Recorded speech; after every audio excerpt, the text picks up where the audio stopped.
whole meeting to order on Tuesday, October 4th, 2022. Village clock has it at 6:04. Madam Clerk, can you call the roll? Trustee Brady. Here. Trustee Brennan. Present. Trustee Galante. Here. Trustee Mahoney. Present. Trustee Mueller. Here. Trustee Sullivan. Here. President Glatz. Present.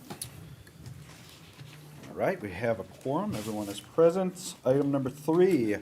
At this time, I'd look for a motion to consider approval of the minutes of the Committee of the Whole meeting that we held on September 20th, 2022.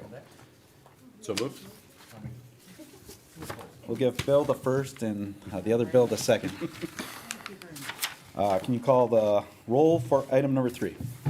Roll call for item 3. Trustee Brady. Yes. Trustee Brennan. Yes. Trustee Galante. Yes. Trustee Mahoney. Yes. Trustee Mueller.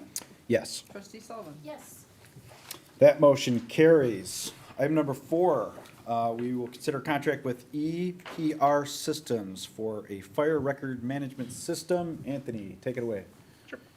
Thank you. Okay. The fire department is required to track and maintain information in a records management system. The current records management system is nearing its end of life, which will mean the software is no longer supported by the vendor. In order to select a new fire RMS application, an RFP was released in July of 2022. 5 vendors responded to this, of which 2 were selected for further evaluation.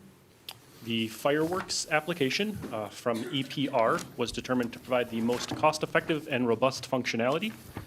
The 5-year cost for this application was significantly under the budgeted amount and totaled $62,457.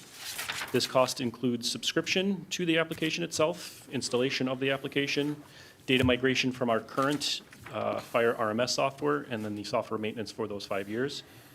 Funding for this project has been budgeted in fiscal year 2023 under the Fire Department Capital Improvement Program, and I'd be happy to address any questions you may have. No, it looked really good, Anthony. It looked like it was hosted in AWS. They were going to pay for the migration of our existing data. And then the other part that I liked is that we'd be able to get periodic backups of the data so that we can keep it in-house in case anything happens with them. So thank you for the work here. Questions from the board? Under budget's good. Thank you, Anthony. So at this time, I will look for a motion to move item number 4 to the village board meeting later on this evening. I'll make that motion. Thank you, Bill. Thank you, Diane. And Madam Clerk, can you call the roll for item number 4? Roll call for item 4. Trustee Brady. Yes. Trustee Brennan. Yes. Trustee Galante. Yes. Trustee Mahoney. Yes. Trustee Mueller. Yes. Trustee Sullivan. Yes. That motion carries 6-0. Item number 5, we will consider a Class A liquor license for Holiday Inn Tinley Park at 18320 North Creek Drive. Mr. Mayor, you taking this one? Yeah, you guys all have your packet. It's for the new Holiday Inn that went in on North Creek Drive. That's getting close to finish.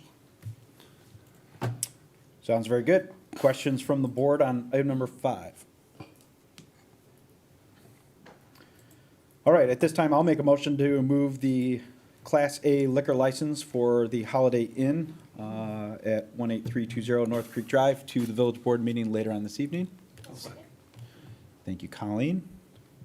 Madam Clerk, can you call the roll on item number 5? Roll call for item 5. Trustee Brady. Yes. Trustee Brennan. Yes. Trustee Galante. Yes. Trustee Mahoney. Yes. Trustee Mueller. Yes, Trustee Sullivan. Yes. that motion carries. Thank you. Item number 6, we will consider a grant of indefensible right of use for fiber optic cable and fiber optic conduit. Mr. Urbanski, are you taking this one? Yes, sir. Thank you very much. Approximately 10 years ago, the Chicago Southland Fiber Network, also known as CSFN, installed a fiber optic cable along 57 down 183rd to our convention center. Recently, Governor Pritzker granted a almost $2 million grant to Cook County to expand that network. And in conjunction with our existing infrastructure that Tinley Park has installed, we were able to work on expanding from the current location at the water tower allowing them to co-locate and all of that duct up to the water tower. And in trade, they were willing to install a expansion duct to our fire station 3 or 48. And along that path, they are going to be expanding to LaGrange Road. As you see in the agreement, we are able to come to a mutual agreement that there was going to be a equal trade-off for the footages that we were allowing for co-location in comparison to what we were asking for in return. So again, this is a zero-cost agreement with Cook County. It's an indefeasible right of use, which allows us full access to the fiber as being installed. Awesome. Thank you, John. More fiber is better, always? Always better. Any other questions for the board on the IRU agreement? John, just a quick question. Does this open up access points for the village as a, on a broader spectrum, I guess? So currently, the firehouse that, I was able to horse trade with them on, that firehouse is connected by point-to-point network. Okay. It's not a hard-lined communication to that firehouse. And what it does is it, expands our current hardline and fiber network amongst our municipal facilities, and it gets that attached to our network. I don't want to speak on behalf of, broadband connection, as you mentioned, Right. but there is potential, if we wanted to look at, possibly expanding out beyond our local network, but, there is a small potential for that. But again, this is getting us in a, in a loop, per se, of the village facilities that would be a hard line connection.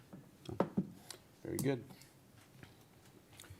Any other questions for item number 6? All right, at this time, I'll make a motion to move the IRU grant to the village board meeting later on this evening. I'll second. Thank you, Mr. Mahoney. Madam Clerk, can you call the roll for item number 6? Roll call for item 6, trustee Brady? Yes. Trustee Brennan? Yes. Trustee Galante? Yes. Trustee Mahoney? Yes. Trustee Mueller? Yes. Trustee Sullivan? Yes. That motion carries. Item number 7, back to you, John, for the contract with Charlin Electric Company for fiber optic network at Lift Station Post 20. Thank you again, sir. So as the previous IRU called for directional boring a fiber optic to 94th Avenue, this is a request to have a addition to the scope which would connect our currently in design booster water station along 175th and the addition of the sanitary lift station that is going in just south of the Loyola facility, also connecting them to our network. The request is for the amount of $106,868.48, plus a contingency amount of just over $16,000.